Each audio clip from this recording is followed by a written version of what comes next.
41वां अध्याय। प्रहलाद की उत्पत्ति और उनकी हरि भक्ति से हिरण्यकशिपु की उद्ग्रता। सहस्त्रानिक ने कहा, संपूर्ण शास्त्रों के ज्ञाता महापात्र मार्कंडेय जी, आप भगवान नृसिंह के प्रादुर्भाव की कथा यथोचित रूप से कहें। अनघ भक्तवर प्रहलाद जी का चरित्र मुझे विस्तार पूर्वक सुनाए। महायोग्य महामुनि, हम लोग धन्य हैं, क्योंकि आपकी कृपा से हमें भगवान विष्णु की कथा रूप दुर्लभ सुधा का पान करने का अवसर मिला है। श्री मार्कंडेय जी बोले, पूर्व काल में एक समय वह महाकाय हिरण्यकशिपु जब तपस्या करने के लिए वन में जाने को उद्गत हुआ, उस समय समस्त दिशाओं में दाह और भूकंप होने लगा।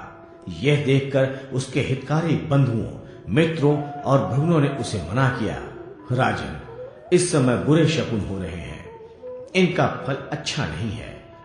सौम्य, आप त्रिभुवन के एकच्छत्र स्वामी हैं, समस्त देवताओं पर आपने विजय प्राप्त की है, आपको किसी से भय नहीं है, फिर किस लिए तप करना चाहते हैं?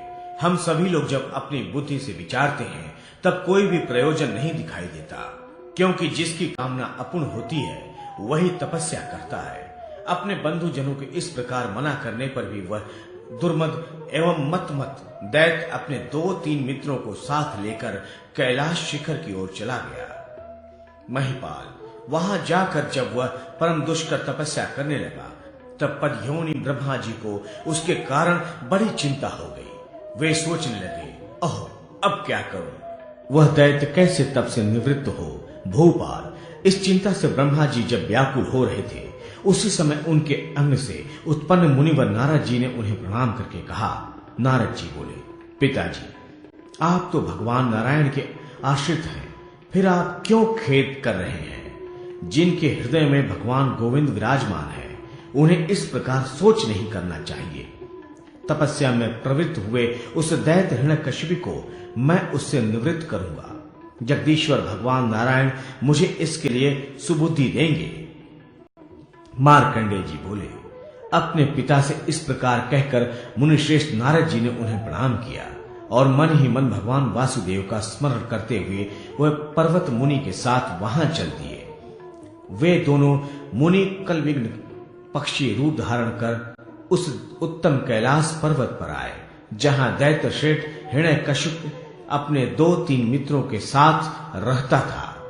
वहां स्नान करके नारद मुनि वृक्ष की शाखा पर बैठ गए और उस दैत्य के सुनते सुनते गंभीर वाणी में भगवान नाम का उच्चारण करने लगे।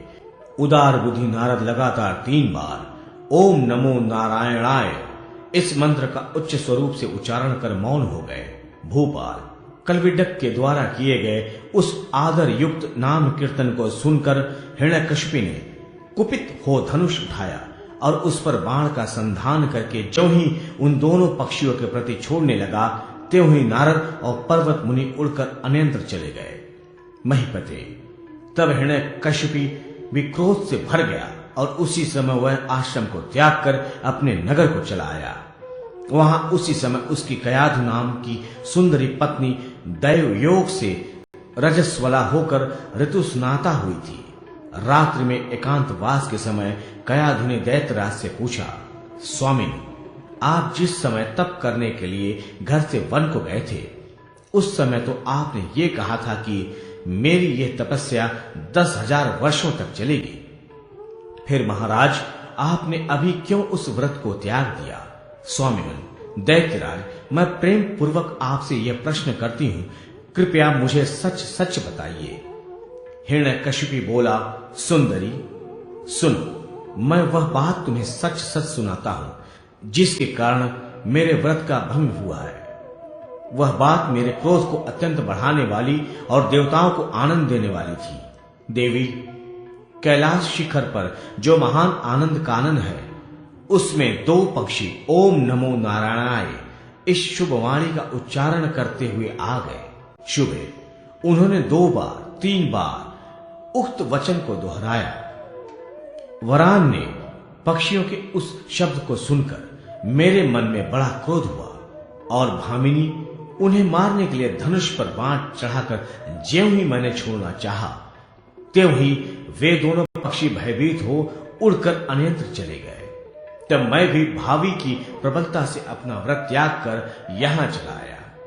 मार्कंडेय जी कहते हैं, हिरण्यकशिपु अपनी पत्नी के साथ जब इस प्रकार बातें कर रहा था, उसी समय उसका वीर्य स्खलित हुआ। पत्नी का ऋतुकाल तो प्राप्त था ही, तत्काल गर्भ स्थापित हो गया। माता के उदर में बढ़ते हुए उस गर्भ से बुद्धिमान नारद जी के उपदेश के कारण विष्णु भक्त पुत्र उत्पन्न हुआ। भू, इस प्रसंग को आगे कहूंगा। इस समय जो प्रसंग चल रहा है उसे श्रद्धा पूर्वक सुनो। हिरण्यकशिपु का वह भक्त पुत्र प्रहलाद जन्म से ही वैष्णव हुआ। जैसे पाप पूर्ण कलयुग में संसार बंधन से मुक्त करने वाली भगवान श्री हरि की भक्ति बढ़ती रहती है, उसी प्रकार उस मलिन कर्म करने वाले असुर वंश में भी प्रहलाद निर्मल भाव से रहकर दिनों दिन बढ़ने लगा। वह बालक त्रिलोकीनाथ भगवान विष्णु के चरणों में बढ़ती हुई भक्ति के साथ ही स्वयं भी बढ़ता हुआ शोभा पा रहा था। शरीर छोटा होने पर भी उस बालक का हृदय महान था। वह विष्णु भक्ति का प्रसार करता हुआ उसी तरह शोभा पाता था जैसे चौथा युग कलयुग महत्व में सब युगों से छोटा होकर भी भगवान जन से धर्म, अर्थ, काम और मोक्ष को देने वाला तथा यश का विस्तार करने वाला होता है। प्रहलाद अन्य बालकों के साथ खेलते, पहेली बुझाते और खिलौने आदि से मनोरंजन करते समय तथा बातचीत के प्रसंग में भी सदा भगवान विष्णु की ही चर्चा करता था, क्योंकि उसका स्वभाव भगवानमय हो गया था। इस प्रकार शैशव काल में भी विचित्र कार्य करने वाला वह प्रहलाद भगवत समरणी स्वरूपी अमृत का पान करता हुआ दिन दिन बढ़ने लगा। एक दिन बहुत सी स्त्रियों के बीच में बैठे हुए दुष्ट दैत्यराज हिरण्यकशिपु ने गुरुजी के घर से आए हुए कमल से मुख वाले अपने बालक पुत्र प्रहलाद को देखा।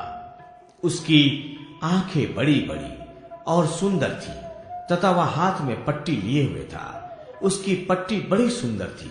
उसके सिर पर चक्र का चिन्ह बना हुआ था और पट्टी पर आदर पूर्वक श्री कृष्ण का नाम लिखा गया था। उसे देख हिरण्यकशिपु को बड़ी प्रसन्नता हुई और उसने पुत्र को पास बुलाकर उसे प्यार करते हुए कहा, बेटा, तुम्हारी बुद्धिमती माता मुझसे तुम्हारी बड़ी प्रशंसा किया करती है, अतः तुमने गुरुजी के घर जो कुछ सीखा है वह मुझसे कहो। पहले सोच लो, जो तुम्हें बहुत आनंददायी प्रतीत होता हो और भली भांति याद हो वही पाठ सुनाओ। यह सुनकर जन्म से ही विष्णु की भक्ति करने वाले प्रहलाद ने प्रसन्नता पूर्वक पिता से कहा, त्रिभुवन के वंदनीय भगवान गोविंद को प्रणाम करके मैं अपना पढ़ा हुआ पाठ आपको सुनाता हूँ।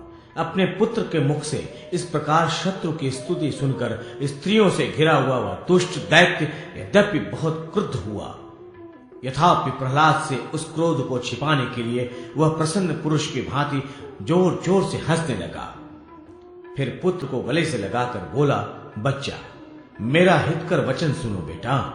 जो लोग राम, कृष्ण, गोविंद, विष्णु, माधव, श्रीपति इस प्रकार कहा करते हैं वे सभी मेरे शत्रु हैं। ऐसे लोग मेरे द्वारा शासित दंडित हुए हैं। तुमने हरिनाम कीर्तन इस अवस्था में कहां सुन लिया?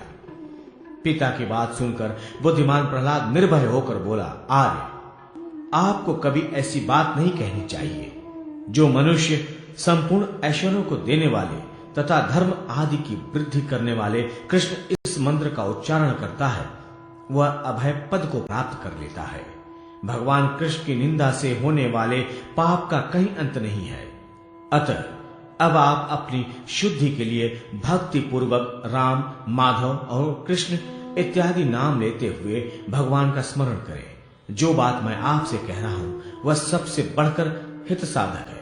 इसीलिए मेरे गुरुजन होने पर भी आपसे मैं निवेदन करता हूं कि आप समस्त पापों का क्षय करने वाले सर्वेश्वर भगवान विष्णु की शरण में जाएं। प्रहलाद के यों कहने पर देव शत्रु हिरण्यकशिपु अपने क्रोध को रोक न सका। उसने रोष को प्रकट करके पुत्र को फटकारते हुए कहा, हाय हाय, किसने इस बालक को अत्यंत मध्यम कोटि की अवस्था को पहुंचा दिया? रे दुष्ट पुत्र, तुझे धिक्कार है, धिक्कार है। तूने क्यों मेरा महान अपराध किया?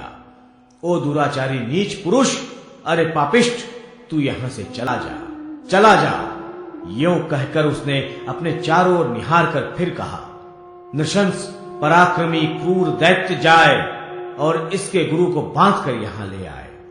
यह सुन दैत्यों ने प्रहलाद के गुरु को वहां लाकर उपस्थित कर दिया। बुद्धिमान गुरु ने उस दुष्ट दैतराज से विनय पूर्वक कहा, देवांतक, थोड़ा विचार तो कीजिए।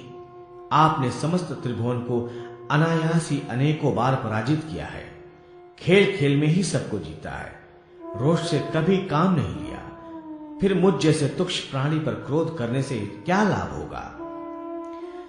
ब्राह्मण के इस शांत वचन को सुनकर दैत्यराज बोला, अरे पापी, तूने मेरे बालक पुत्र को विष्णु का स्रोत पढ़ा दिया है। गुरु से यों कहकर राजा हिरण्यकशिपु ने अपने निर्दोष पुत्र के प्रति सांत्वनापूर्वक कहा, बेटा, तू मेरा आत्मज है, तुझ में यह जड़ बुद्धि कैसे आ सकती है? यह तो इन ब्राह्मणों की करतूत है। मूर्ख बालक, आज से तू सदा विष्णु के पक्ष में रहने वाले धूर्त ब्राह्मणों का साथ छोड़ दे, ब्राह्मण मात्र का संग त्याग दे। ब्राह्मणों की संगति अच्छी नहीं होती, क्योंकि इन ब्राह्मणों ने ही तेरे उस तेज को छिपा दिया है जो हमारे कुल के लिए सर्वथा उचित था। जिस पुरुष को जिसकी संगति मिल जाती है, उसमें उसी के गुण नजर आने लगते हैं। ठीक उसी तरह जैसे मणि कीचड़ में पड़ी हो तो उसमें उसके दुर्गंध आदि दोष आ जाते हैं। अतः बुद्धिमान पुरुष को उचित है कि वह अपने कुल की समृद्धि के लिए आत्मीय जनों को ही आश्रय ले। बुद्धिहीन बालक, मेरे पुत्र के लिए तो उचित कर्तव्य यह है कि वह विष्णु के पक्ष में रहने वाले लोगों का नाश करे, परंतु तू इस उचित कार्य को त्याग कर इसके विपरीत स्वयं ही विष्णु का भजन कर रहा है। बता तो सही, क्या यूं करते हुए तुझे लज्जा नहीं आती?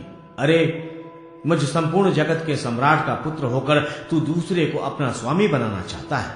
बेटा, मैं तुझे संसार का तत्व बताता हूं, सुन। यहां कोई भी अपना स्वामी नहीं है।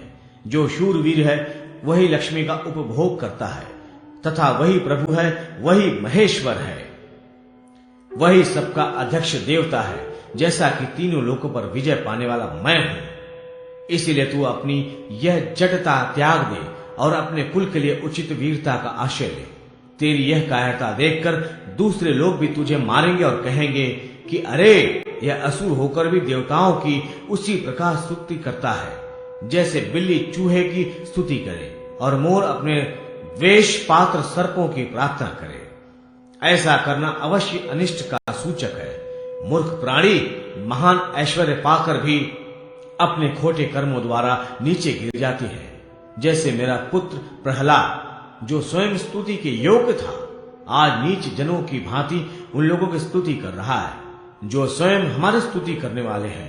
रे मूर्ख, तो मेरा ऐश्वर्य देखकर भी मेरे सामने की हरि का नाम ले रहा है। वह हरि इस सम्मान के योग्य नहीं है, उसकी स्तुति विडंबना मात्र है। भूप अपने पुत्र से इस प्रकार कहकर वह इतना कुपित हुआ कि उसका स्वरूप भयानक हो गया। फिर प्रहलाद के गुरु को टेढ़ी नजर से देखकर उन्हें अपने रोष से कंपाता हुआ बोला, मूर्ख ब्राह्मण, यहां से चला जा, चला जा। अब की बार मेरे पुत्र को अच्छी शिक्षा देना। दुष्ट राजा की सेवा करने वाला वह ब्राह्मण बड़ी कृपा हुई यूं कहता हुआ घर चला गया और विष्णु का भजन त्याग कर दैत्यराज हिरण्यकशिपु का अनुसरण करने लगा। सच है, लोभी मनुष्य अपना पेट पालने के लिए क्या नहीं कर सकता।